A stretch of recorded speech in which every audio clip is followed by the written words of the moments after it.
ನಮಸ್ಕಾರ ವೀಕ್ಷಕ ಬಂಧುಗಳೇ, ನಾನು ಲಾವಣ್ಯ ಮೆಲೋಡಿಸ್ ಕಟ್ಕಲ್ ಕಲಾ ತಂಡದ ನಾಯಕ ಮತ್ತು ಗಾಯಕ ಆಗಿರ್ತಕ್ಕಂಥ ರಾಜು ಬಿ ವೀಕ್ಷಕರು ಮಾಡ್ತಿರುವ ಎಲ್ಲರಿಗೂ ಮತ್ತೊಮ್ಮೆ ಶರಣಾರ್ಥಿಗಳು ಅಂತ ಹೇಳುತ್ತಾ, ನಾನು ಇವತ್ತು ಒಂದು ಪ್ರಸಿದ್ಧ ವಿಶೇಷವಾಗಿರ್ತಕ್ಕಂಥ ಒಂದು ಪುಣ್ಯಕ್ಷೇತ್ರದಲ್ಲಿ ಬಂದಿದ್ದೀನಿ. ಅದು ನಮ್ಮೂರಿನದೇ ಆಗಿರ್ತಕ್ಕಂಥ ಒಂದು ಪುಣ್ಯ ಸ್ಥಳದಲ್ಲಿ ಇವತ್ತು ನಾನು ಬಂದಿದ್ದೀನಿ.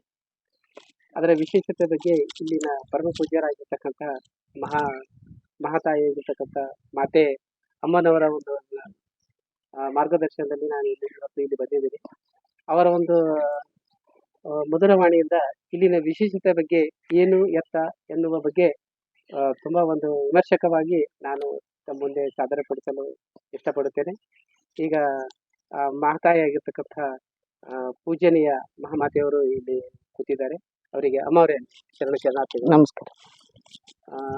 ಅಮ್ಮವರೇ, ನಮ್ಮ ವೀಕ್ಷಕ ಬಂಧುಗಳಿಗೆ ಇವತ್ತಿನ ಇಲ್ಲಿನ ಒಂದು ವಿಶೇಷತೆ ಬಗ್ಗೆ, ಇಲ್ಲಿನ ಒಂದು ಪರಿಪೂರ್ಣತೆ ಬಗ್ಗೆ ಒಂದು ವಿಮರ್ಶಕವಾಗಿ ತಿಳಿಪಡಿಸುವುದಕ್ಕೋಸ್ಕರ ಇವತ್ತು ತಮ್ಮ ಹತ್ತಿರ ಬಂದಿದ್ದೀನಿ. ತಾವು ಏನು ಎಂಬುದರ ಬಗ್ಗೆ ತಾವೆಲ್ಲ ವಿವರಣೆಯಾಗಿ ನಮ್ಮ ವೀಕ್ಷಕ ಬಂಧುಗಳಿಗೆ ತಿಳಿಸ್ಬೇಕಂತ ತಮ್ಮಲ್ಲಿ ವಿನಿಸ್ಕೊಳ್ತೀನಿ. ವಿಶೇಷವಾಗಿ ಅಮ್ಮವರೇ, ಇಲ್ಲಿನ ಒಂದು ದೇವಸ್ಥಾನದ ಈ ಮೂಲ ಸ್ಥಾನದ ಹಿನ್ನೆಲೆ ಬಗ್ಗೆ ಏನು ಅಂತ ನಮ್ಮ ವೀಕ್ಷಕ ಬಂಧುಗಳಿಗೆ ಹೇಳ್ಕೊಡ್ತೀರಮ್ಮ? ಹೇಳ್ಕೊಡ್ತೀನಿ. ಮೂಲ ಹಿನ್ನೆಲೆ ಏನು?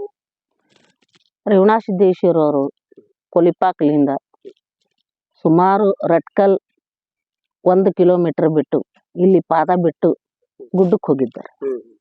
ಇದಕ್ಕ ಪೈಲಾ ಸಿದ್ದದೇವ್ರ ಪಾದ ಅಂತ ಅಂತಿದ್ರು. ಈಗ ನಾವು ಬಂದ ಬಳಿಕ ಶಿವಕುಮಾರ ಮಹಾಸ್ವಾಮಿಗಳು ಪಾದಗಟ್ಟಿ ಅಂತ ಇಟ್ಟಾರ. ಅಂದ್ರೆ ಮೂಲ ಹಿನ್ನೆಲೆ ಅಂದ್ರೆ ಜಗದಾದಿ ಜಗದ್ಗುರು ರೇವಣಸಿದ್ದ 21 ದಿನ ಬಂದು ಅನುಷ್ಠಾನ ಮಾಡಿ ಇಲ್ಲಿ ಪಾದ ಬಿಟ್ಟು ಗುಡ್ಡಕ್ಕೆ ಹೋಗ್ಯಾರ. ಅಲ್ಲಿ ಮೂಲ ಸ್ಥಾನ. ಮೂಲ ಸ್ಥಾನಕ್ಕ ರೇವಗ್ಗಿ.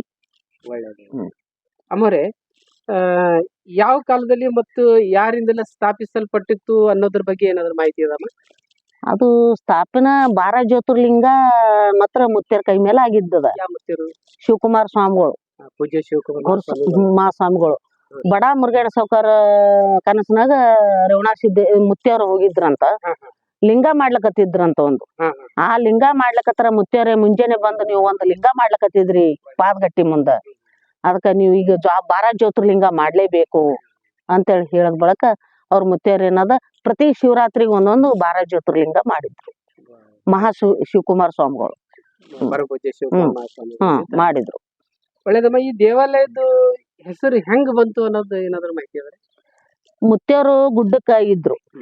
ಗುಡ್ಡಕ್ಕಿದ್ದ ಬಳಕ ಕನಸನಾಗ ರೇವಣಸಿದ್ದೇಶ್ವರನು ನನ್ನ ಪಾದಗಳು ಅಲ್ಲಿ ಅದಾವ, ನೀ ಇಲ್ಲಿ ಹಾಕಿದ್ದಿ, ನೀ ಹೋಗು ಅಂತೇಳಿ ಹುಡುಕ್ಯಾಡ್ಕೊತ ಬಂದು ಈ ಪಾದ ಅಭಿವೃದ್ಧಿ ಮಾಡ್ಯಾರ. ಅವಾಗ ಬಂತು. ಒಳ್ಳೇದ್ರಮ್ಮ. ಈ ದೇವಸ್ಥಾನದೊಂದಿಗೆ ಯಾವ್ದಾದ್ರು ಒಂದು ಮಹತ್ವದ ಘಟನೆ ಅಥವಾ ಪವಾಡ ನಡೆದಂತಕ್ಕಂತ ಏನಾದ್ರು ಮಾಹಿತಿ ಅದ? ಅದ.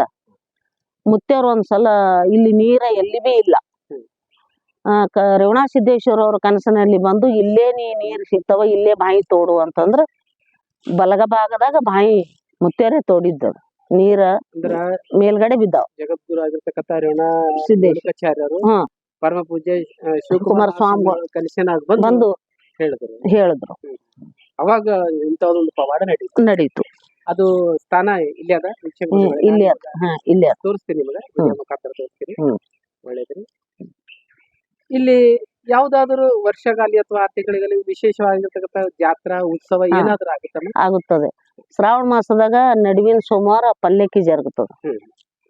ಇಲ್ಲಿ ಜರ್ಗದ ಬಳಿಕೆ ನಾವು ಗುಡ್ಡಕ್ಕೆ ಹೋಗ್ತೀವಿ. ಎಲ್ಲ ಇಲ್ಲಿ ಪೂಜೆ ಮಾಡಿ ಅಲ್ಲಿಗೆ ಹೋಗ್ತೀವಿ. ಮೊದಲಿಗೆ ಶ್ರಾವಣ ಮಾಸ ನಡುವಿನ ಸೋಮವಾರ ಪಲ್ಲಕ್ಕಿ ಉತ್ಸವ ದಿನ ಇಲ್ಲಿ ಪೂಜಾ ಪುನಸ್ಕಾರ ಎಲ್ಲ ಮಾಡಿ ಅಲ್ಲಿಗೆ ಹೋಗ್ತೀವಿ.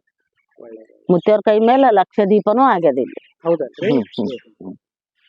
ಆಮೇಲೆ ಈ ದೇವಸ್ಥಾನಕ್ಕೆ ಸಂಬಂಧಿಸಿದ ದಾಖಲೆಗಳು ಅಥವಾ ಶಾಸನಗಳು ಏನಾದ್ರು, ಪುರಾತನ ವಸ್ತುಗಳು ಏನಾದ್ರು ಅವ? ಮುತ್ಯರು ರೇವಣಸಿದ್ದೇಶ್ವರ ಅವರು ರೇಣುಕಾಚಾರ್ಯರು ಪಾದ ಬಿಟ್ಟಿದ್ದು ಇಲ್ಲಿ ಅದಾವ. ಇದೇ ಸ್ಥಾನದಾಗೆ ಅದಾವ. ಅಮ್ಮರೇ, ಒಳ್ಳೇದು. ಒಂದು ಸಂಕ್ಷಿಪ್ತದಾಗೆಲ್ಲ ನಮ್ಮ ವೀಕ್ಷಕ ಬಂಧುಗಳಿಗೆ ಈ ಒಂದು ದೇವಸ್ಥಾನದ ಮೂಲಕ ಎಲ್ಲ ತಿಳಿಸ್ಕೊಟ್ಟಿರಿ. ಕೊನೆಯದಾಗಿ ಒಂದು ಕೇಳ್ತೀನಿ ನಿಮ್ಗೆ, ಈ ಪುಣ್ಯಕ್ಷೇತ್ರಕ್ಕೆ ಬರುವ ಭಕ್ತರಿಗೆ ನೀವು ಏನ್ ಸಂದೇಶ ಹೇಳ್ತೀರಿ? ರೇವಣಸಿದ್ದೇಶ್ವರ ಅವ್ರ ಪಾದ ಅದಪ್ಪ, ಅಲ್ಲಿ ನೀವು ಬೇಡ್ಕೊಳ್ಳ್ರಿ, ಏನ್ ಇದ್ದಿದ್ದು ನಿಮ್ಗ ರೇವಣಸಿದ್ದೇಶ್ವರ ಅವ್ರ ಆಶೀರ್ವಾದ ಮಾಡ್ತಾರ ಅಂತ ಅಷ್ಟೇ ಹೇಳ್ತೀನಿ. ತುಂಬಾ ಧನ್ಯವಾದಗಳಮ್ಮ. ಬಂಧುಗಳೇ, ನಮ್ಮ ಪೂಜನೀಯ ಮಹಾಮತಿಯವರು ತುಂಬಾ ವಿಸ್ತಾರವಾಗಿ ಈ ಒಂದು ದೇವಸ್ಥಾನದ ಬಗ್ಗೆ ಮಾಹಿತಿ ಕೊಟ್ಟರು. ಸಮಸ್ತ ವೀಕ್ಷಕ ಬಂಧುಗಳಿಗೆ ಊಹಿಸಿಕೊಳ್ಳೋದೇನೆಂದರೆ, ಪುಣ್ಯಕ್ಷೇತ್ರ ಆಗಿರ್ತಕ್ಕಂಥ ಶ್ರೀ ಕ್ಷೇತ್ರ ಆಗಿರ್ತಕ್ಕಂಥ ರಥಗಲ್ಲದಲ್ಲಿ ಈ ಒಂದು ಜಗದಾದಿ ಜಗದ್ಗುರು ರೇಣುಕಾಚಾರ್ಯರು ಪಾದ ಇಟ್ಟು ಹೋಗಿರ್ತಕ್ಕಂಥ ಒಂದು ಪುಣ್ಯ ಸ್ಥಳ ಅದ ಇದು. ತಾವೆಲ್ಲೂ ಬರಬೇಕು. ನಾವು ವಿಡಿಯೋದಲ್ಲಿ ಎಲ್ಲ ನೋಡಿರ್ತೀರಾ. 12 ಜ್ಯೋತಿರ್ಲಿಂಗಗಳು ಸ್ಥಾಪನೆ ಆಗಿದೆ. ಮಹಾಮಠದ ಎಲ್ಲ ನಿಮ್ಮ ವಿಡಿಯೋ ಎಲ್ಲ ನೋಡಿರ್ತೀರಿ. ತಾವೆಲ್ಲರೂ ಇಂಥ ಒಂದು ಪುಣ್ಯಕ್ಷೇತ್ರಕ್ಕೆ ಬಂದು ಪುನೀತರಾಗಿ ನಾವೆಲ್ಲರೂ ಪಾವನರಾಗಬೇಕು ಅಂತ ನಮ್ಮ ಒಂದು ಚಾನಲ್ ಮುಖಾಂತರ ತಮ್ಮಲ್ಲಿ ವಿನಿಸ್ಕೊಳ್ಳುತ್ತಾ, ಎಲ್ಲರಿಗೂ ಒಳ್ಳೆಯದಾಗಲಿ, ಎಲ್ಲರಿಗೂ ಶುಭವಾಗಲಿ, ಎಲ್ಲರಿಗೂ ಆ ಜಗದ್ಗುರು ರೇಣುಕಾಚಾರ್ಯರು ಆಯುರ ಆರೋಗ್ಯ ಭಾಗ್ಯ ಕೊಟ್ಟು ಕಾಪಾಡಲಿ ಅಂತ ಪ್ರಾರ್ಥಿಸುತ್ತಾ, ಎಲ್ಲರಿಗೂ ಶುಭವಾಗಲಿ ಅಂತ ಹೇಳುತ್ತಾ ಎಲ್ಲರಿಗೂ ನಮಸ್ಕಾರ. ಅಮರ ಎಲ್ಲರಿಗೂ ನಮಸ್ಕಾರ.